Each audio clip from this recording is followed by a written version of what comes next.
देश में जब कोरोना की आपदा आई थी तो कईयों ने इस आपदा को अवसर में भी बदल लिया। लॉकडाउन के दौरान कई लोगों की नौकरी गई, उन्हें वित्तीय संकट से जूझना पड़ा और इसी दौरान उन्होंने कुछ ऐसे ऐप का सहारा लिया जिससे इंस्टेंट कैश तो मिल गया, लेकिन वो एक बड़े संकट में भी घिर गए। बिहार तक के पास भी एक शिकायत आई और बिहार तक की टीम जा पहुंची मधुबनी इस पूरी फ्रॉड की कहानी को जानने। आपको हिंदी फिल्मों के वो साहूकार तो याद ही होंगे जो गांव वालों को उधार देते थे और उसके एवज में ब्याज दर इतनी लेते थे कि उधार लेने वाला अपनी पूरी ज़िंदगी ब्याज चुकाते चुकाते बीत जाता था, लेकिन जो मूल रकम होती थी वो साहूकार को वापस नहीं मिल पाती थी। बैंकिंग प्रणाली आने के बाद भारत में साहूकार तो चले गए, लेकिन कोरोना के दौरान भारत में लगे लॉकडाउन के बाद जिस तरीके की आर्थिक तंगी से देश के लोग जूझे, उस दौरान एक नई तरीके के डिजिटल साहूकार पैदा हुए हैं। ये साहूकार हैं लोन ऐप, जो छोटी छोटी रकमें लोगों को उधार में दे रहे हैं, लेकिन उसके बदले में किस तरीके से लोगों को परेशान किया जा रहा है, ये समझाने के लिए हम आपको मधुबनी आए हैं। हमारे साथ आदित्य मोहन है, जिनके एक करीबी के साथ ऐसी ही एक घटना हुई है। आदित्य जी, क्या है पूरा मामला, अगर आप समझाएं। एक्चुअली पिछले कुछ दिनों से जब मतलब ये कोरोना का काल शुरू हुआ, लॉकडाउन हुआ, तो अचानक से जो है लोन ऐप्स प्ले स्टोर पे आ गए। तो जो छोटे लोग थे, जैसे मेरे जो एक जानकार का हुआ है, उसके साथ उसने जब मुझे बताया पूरा केस, तो मैं उसको नरेट करता हूँ कि वो दिल्ली से यहाँ पे आया, छोटा लड़का था 22-21 साल का। जब वो यहाँ से गया तो कुछ पैसे की ज़रूरत हुई, तो उससे पहले उसकी तुरंत जॉब लगी थी, तो उसने घर वालों को ना बताकर उसने एक छोटे किसी लोन ऐप से 3500 रुपया ले लिया। और जब उसमें ये होता है ना कि लोन ऐप में आपको 7 दिन पर चुकाना होता है, आप 7 दिन पर चुकाते हैं और उसके बाद यदि आपको थोड़ा सा भी लेट होता है तो उसके जो रिकवरी एजेंट्स होते हैं वो आपको बहुत परेशान करने लगते हैं, हैरेस करने लगते हैं। आपका जब आप इंस्टॉल कर रहे होते हैं ऐप, तो उनके पास ना आपका पूरा कॉन्टैक्ट्स, मीडिया, सब चीज़ का एक्सेस हो जाता है और वो इस नाम से आपको डराने लगते हैं कि आज 6 बजे करो, नहीं तो फिर तुम्हारे सारे कॉन्टैक्ट्स को हम मैसेज कर देंगे, तुम्हें बदनाम करेंगे, तुम्हारे नाम पे व्हाट्सएप ग्रुप बनाएंगे, तुम्हारे पास पुलिस कंप्लेन होगी, ये होगी। अब 20-21 साल का लड़का जो इज्जत के डर से 3500 रुपया जिसने लिया है वो तो डरेगा ही। और फिर उसको ये एक तरीके से उसी लोन में जो एक वॉलेट होता है, अभी जैसे मैंने पिछले 15 दिन इस पर काम किया, रिसर्च किया, तो मुझे पता चला है कि उसमें वॉलेट होता है जिससे आप उसी ऐप के दूसरे वॉलेट से लोन लेकर उस ऐप को चुका दीजिए, उस लोन को। तो इसने क्या किया, जैसे 3500 इसको चुकाना था, तो जब ये 3500 आप लेते हैं तो उसमें प्रोसेसिंग फ़ी के नाम पे 1500 रुपये काट लेगा आपको, आपके पास सिर्फ 2000 आएगा। और जब आपको चुकाना है तो आपको 3500 या 3600 चुकाना होता है। तो आपको जब 3600 चुकाना होता है, मतलब आपको 2-2 हज़ार करके 2 बंच चाहिए।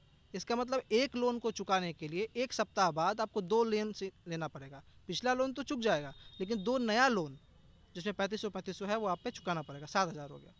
उसके अगले सप्ताह अगर आपके पास फिर भी पैसा नहीं आया है चुकाने लायक, तो आप फिर से लोन लीजिएगा। तो 2 ऐप सप्ताह में ये एक ऐप जो है वो ट्रांसफॉर्म हो गया 2 ऐप में, और उसके अगले सप्ताह 2 ऐप ट्रांसफॉर्म हो गया 4 ऐप में। धीरे धीरे करते करते करते उस बच्चे ने वो बहुत परेशान हुआ, मेंटली हरास हो गया, और धीरे धीरे उसके साथ सिचुएशन ऐसी हो गई कि वो किसी को नहीं बता सका। 4 महीने बाद finally when he was on the verge to commit suicide, तब उसने अपने घर वालों को ये चीज़ बताई। और फिर उस वक्त तक ऐसा हो गया था कि इसके पास 45-50 ऐप हो गए थे, टोटल 5 से 6 लाख के बीच में, करीब अराउंड 5.5 लाख इसको चुकाने पड़े थे। और इसने फिर जब इसको चुकाया, फिर ये आया और अब ये कंप्लेन वम्प्लेन कर रहा है। तो इसमें ऐसा है कि सिर्फ एक आदमी के साथ ऐसा नहीं हुआ है, पूरे इंडिया में करीब लाखों लोगों के साथ, मैं एग्जैक्ट नंबर नहीं कह सकता, लेकिन लाखों लोगों के साथ यही सिचुएशन है। जब उन्होंने मुझे बताया और मैंने इस पर लिटरली रिसर्च किया। तुम आपने बताया कि 3500 रुपये उन्होंने लोन लिए, तो ऐप में लोन लेने की क्या प्रोसेस क्या है? कोई भी लोन ले सकता है क्या? 3500 ही लोन ले सकता है या उससे ज़्यादा ले सकता है? लोन लेने का तरीका क्या है? जी, जैसा अब तक मुझे पता चला है कि ऐसा कुछ नहीं है कि आप 3500 ही लोन ले सकते हैं, आप कितना भी लोन ले सकते हैं। और कुछ नहीं मांगते ये, आपको एक पैन कार्ड देना होता है, आधार कार्ड झूठ पूछ का, बस आपको इसका कोई ज़रूरत भी नहीं है, कोई सिविल से इंटरेक्शन नहीं होता है इनका। और ये उसके बाद आपको बस आपका परमिशन देना होता है आपके फ़ोन का। वो ये चेक करते हैं कि आपके फ़ोन में कॉन्टैक्ट्स हैं कि नहीं है और मीडिया है कि नहीं है, और वो आपका पूरा एक्सेस ले लेते हैं। और अगर मान लीजिए ऐसा होता है कि आपने चुकाने में देर की, तो फिर वो उनको मैसेज करने लगते हैं, आपके कॉन्टेक्ट्स को उन आपके नाम पे व्हाट्सएप ग्रुप क्रिएट कर देते हैं, आपको हरास करते हैं। तो इसको कोई डॉक्यूमेंटेशन नहीं चाहिए, सिर्फ आप अप्लाई कीजिए। आप जितना 10,000 8,000 शुरू में आपको हो सकता है टाइम लगे, इतना नहीं देंगे। सिविल मतलब ये आपको चेक करते हैं 3500 4,000, और जब आप पे कर रहे हैं और आप उनको लग जाता है कि ये फंस रहे हैं, ये लोन एक ट्रैप में फंस रहे हैं, तो फिर वो आपको 10,000 भी देंगे, 20,000 भी देंगे, ऐसे करके देंगे। नहीं, तो आपने जो ये आपने आपके परिचित की जो आपने बात बताई, इसमें क्या लोन चुका दिया गया है? आपने जो 5.5 लाख का लोन बताया, 3500 हाँ, लोन वो लिया था, वो 5.5 हो गया 4 महीने में। हाँ। उस पर क्या लीगल प्रोसीजर आप लोगों ने लिया है? अच्छा, इसमें क्या हुआ कि वो लड़का जो था वो 4 महीने के बाद सुसाइडल वर्ज पे आ गया था। ठीक है, वैसे इस केस में 10-12 लोग ऑलरेडी पूरे इंडिया में सुसाइड कर चुके हैं। तो वो लड़का ऐसे केस में था कि उसको प्रतिदिन सुबह 6 बजे से लेकर शाम के 7 बजे तक कॉल आते थे कि आपको आज इतना रुपया पेमेंट करना है, आपको इतना पेमेंट करना है, इतना पेमेंट करना है। वो कुछ काम ठीक से नहीं कर पा रहा था, सब कुछ ये था। देन वो आदमी, उसने जब बहुत ख़राब हाल में आ गया, तब उसने अपने परिवार में किसी को बताया कि ऐसा ऐसा हुआ है, और उन लोगों ने सबसे पहला काम तो ये किया कि फाइनेंस अरेंज किया, पैसा दिया, कंप्लीट पैसा, और फिर उसके बाद उसको यहाँ बुलाया घर पे, मतलब उसके परिवार में ही किसी ने किया, उसको घर पे बुलाया। वो मेंटली टॉर्चर हो चुका था, कॉन्फिडेंस ख़त्म हो चुका था, मनोबल टूट चुका था, वो किसी सवाल का जवाब नहीं दे पा रहा था, ऐसे सिचुएशन में था। फिर उन्होंने जब उसकी मनोस्थिति ठीक हो गई, फिर परिवार वालों को बताया, सब चीज़ करके नाउ उन्होंने फिर साइबर क्राइम को जो है रिपोर्ट किया है, और वो उस पर एक्टिविटी शुरू कर रहा है। हमारे साथ अनूप मैथिल भी हैं, सोशल एक्टिविस्ट हैं। ये बताइए अनूप जी कि क्या ये 3500 रुपये लोन लेने के बाद ऐसी कंडीशन आ जाती है कि वो आप किसी को बता भी नहीं पाते, वो शेयर भी नहीं कर पाते, और उसके बदले में आपको लाखों लाख रुपए चुकाने पड़ रहे हैं? देखिए, सबसे बड़ी बात क्या है कि लोक लाज हमारे बिहार में, और बिहार में नहीं पूरे देश में, लोक लाज के कारण लोग बता नहीं पाते हैं। अब इन्होंने बताया कि 21-22 साल उसकी उम्र है, और इस उम्र में हम गलतियां करते हैं। उसने एक झूठ बोला। 3500 रुपया बड़ी बात नहीं है, अगर वो अपने घर पे फ़ोन करता तो घर वाले उसको प्रोवाइड कर देते, लेकिन घर वालों से झूठ बोलकर उसने 3500 रुपया लिया। और जब धमकियां मिलने लगी तो वो कंडीशन हो जाता है कि आप एक झूठ बोलते हैं। वैसे कहा भी गया है कि एक झूठ अगर आपने बोला है तो उसे छुपाने के लिए आपको 100 झूठ बोलना पड़ेगा। तो बच्चे ने यही किया, और बच्चे क्या, मुझे तो लगता है कि बड़े भी करते हैं कि जब ऐसा कंडीशन हो जाता है कि लोन वाले आपको धमकी देंगे और आपको ये थ्रेट देंगे कि हम आपको बदनाम कर देंगे, और उनके पास तो सारा कॉन्टैक्ट लिस्ट है। लोगों को ये नहीं पता कि कैसे कॉन्टैक्ट लिस्ट है। हम कोई भी ऐप डाउनलोड करते हैं तो परमिशन हम खुद ही ग्रांट करते हैं। अब तो मुझे भी डर लगने लगा है, मैं कोई ऐप डाउनलोड करता हूं और जब परमिशन में देखता हूं तो मुझे डर लगता है। ये बात मैंने जब सुना है तो ऐसा रियल में हुआ है, और कई लोगों के साथ हुआ है, ये मुझे भी खबर आई है। और चूंकि बिहार, हम देखते हैं कि पूरे देश में आरबीआई से आपको परमिशन लेना पड़ता है, आरबीआई का गाइडलाइंस उसे फॉलो करना पड़ेगा, लाइसेंस लेना पड़ेगा, उसके बाद ही आप लोन दे सकते हैं। लेकिन ये कंपनियां, इनके पास ना तो आरबीआई का लाइसेंस है, ना ही कोई परमिशन है, बस ऐसे ही चल रही है कंपनियां, कुकुरमुत्ते की तरह ये कंपनियां खुल गई है, और इनका पूरा गुंडा राज होता है। आप नहीं देंगे कहाँ की कंपनियां हैं, कितनी कंपनियां हैं इस तरीके की? इस तरह आप प्ले स्टोर पे अगर आप मान लीजिए इंस्टेंट कैश करके आप सर्च करेंगे तो कम से कम आपको 50-100 ऐप मिलेगा। और अभी जो तेलंगाना से मैंने खबर देखी है और मुझे जहाँ तक पता चला है तो इसमें चाइनीज़ इन्वॉल्वमेंट की भी बात आ रही है कि चाइनीज़ के लोग भी इसमें इन्वॉल्वमेंट हुए हैं, वो लोग भी फंड दे रहे हैं। और ये कंपनी कहाँ की है? भारत के लोग ही भारत के लोग ही इस कंपनी को लोगों ने खोला है। और आप देखेंगे कि उनका कारोबार इंडिया में होता है।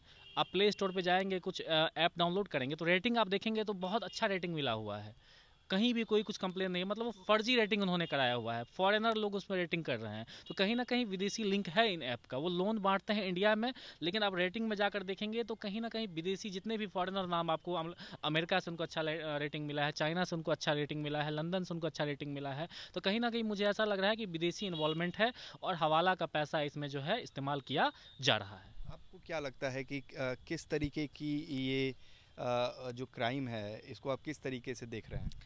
जैसे जब से उन्होंने मुझे बताया तो उसके बाद मैंने लगातार इस पे काम किया है, बहुत लोगों से बात की है। करीब 100 लोग ऐसे हैं जो मेरे कांटेक्ट में आए हैं, जिन्होंने मुझे पूरा एक केस बताया है, समझाया है कि वो कैसे फंसे और क्या क्या हुआ।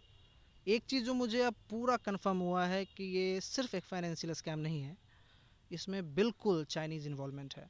बिकॉज अब तक तो 5 लोगों को वैसे भी गिरफ्तार कर चुकी है चाइनीज़ ऑफिशियल्स को। इसमें यह है कि एक तरीके से जब से ये टिकटॉक और अदर सब कुछ बैन हुआ, ये एक well planned organise financial scam किया गया, जिसमें इंडिया के मिडिल क्लास को, लोअर मिडिल क्लास को करीब 21,000 करोड़ का स्कैम बताया जा रहा है। अभी जो जांच हुई है, मतलब मैं फैक्ट इसलिए पा रहा हूँ बिकॉज इस पर पूरी जांच हुई है, और 21,000 crore total number of transaction 1.5 crore हो गया है, नंबर ऑफ़ ट्रांजेक्शन।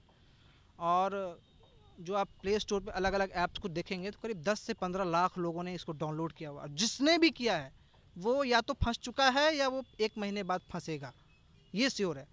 बिकॉज इसका एल्गोरिथम ही ऐसा है, आप 3500 लेते हैं, आपको मिलता 2000 है, चुकाना है फिर 3500, तो मतलब आप 2 ऐप से लेंगे तभी तो दे पाएंगे, अगर आपकी जॉब छूटी है तो, नहीं है पैसा इनकम तो ये पूरा एक ऑर्गेनाइज सेक्टर है, चाइनीज़ इन्वॉल्वमेंट है, और पूरा जो पैसा है वो हवाले के थ्रू गया हुआ है। लोग इसमें लोकल गुंडों को भी इस्तेमाल कर रहे हैं रिकवरी एजेंट्स के तौर पर।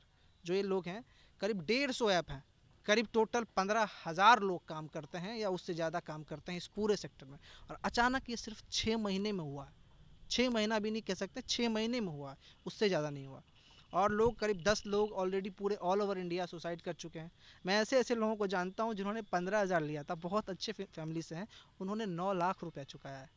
मैं ऐसे लोगों को जानता हूँ जिसके ऊपर 22 लाख कर्जा है। अभी बीच में मैंने लगातार करीब 100 लोगों से बात की है, अलग अलग व्हाट्सएप ग्रुप में, कोई दिल्ली से है, कोई मुंबई से है, कोई पटना से है, अलग अलग सिचुएशन है। और हम लोग तो ये एक सलाह भी है और चेतने का समय भी है कि अगर आप इंस्टेंट लोन के नाम पर प्ले स्टोर से या किसी दूसरी जगह से कोई ऐप डाउनलोड करते हैं और अपनी परमिशन आप अपने कॉन्टैक्ट्स की, अपनी मीडिया की उन्हें ग्रांट करते हैं और उसके बाद लोन लेते हैं, उस वक्त आपको सतर्क रहने की ज़रूरत है, क्योंकि ये लोन आपके जी का जंजाल भी बन सकता है। बिहार तक ने साइबर सेल के अधिकारियों से भी संपर्क साधा और जानने की कोशिश की कि ऐसे मामले में साइबर सेल कैसे कदम उठा रही है। अधिकारियों ने कैमरे पर बोलने से तो मना कर दिया, लेकिन जो कहा वो आपको बता देते हैं। हमें सोशल मीडिया पर इस तरह के मामले की जानकारी मिली थी। उच्च अधिकारियों के निर्देश पर साइबर सेल ने पीड़ित से बात की और जानकारी मांगी। प्राप्त जानकारी के आधार पर साइबर सेल अभी मामले की पड़ताल कर रहा है और ये फ्रॉड समझने की कोशिश कर रहा है। साइबर सेल इन ऐप्स के बारे में भी जानकारी इकट्ठा कर रहा है। हालांकि अभी तक बिहार साइबर सेल को ऐप्स के जरिए फ्रॉड की ये पहली शिकायत मिली है। जरूरत पड़ी तो आने वाले दिनों में इस कथित फ्रॉड को लेकर FIR भी दर्ज की जा सकती है। साथ ही लोगों को जागरूक करने के लिए अभियान भी चलाया जा सकता है। इसके लिए दक्षिण भारत में हुए ऐसे ही फ्रॉड के मामलों पर भी बिहार साइबर सेल की नज़र है। आपको बता दें कि जिन ऐप के जरिए ये फ्रॉड किया जा रहा है और आम लोगों को बदनाम करने की साजिश रची जा रही है, बिहार तक के पास उसकी पूरी लिस्ट है। हमने कोशिश की कि इन ऐप से भी जवाब मिले, इनका भी पक्ष रखा जाए कि ये पैसे वसूल करने के लिए इस तरह के हथकंडे क्यों अपना रहे हैं। हालांकि कोई भी जवाब अभी तक नहीं आया है। बिहार तक आपको सतर्क कर रहा है कि ऐसे ऐप के जरिए आप बिल्कुल भी लेन देन ना करें, वरना आपकी पर्सनल जानकारी गलत हाथों में जा सकती है। उत्कर्ष सिंह की रिपोर्ट, बिहार तक।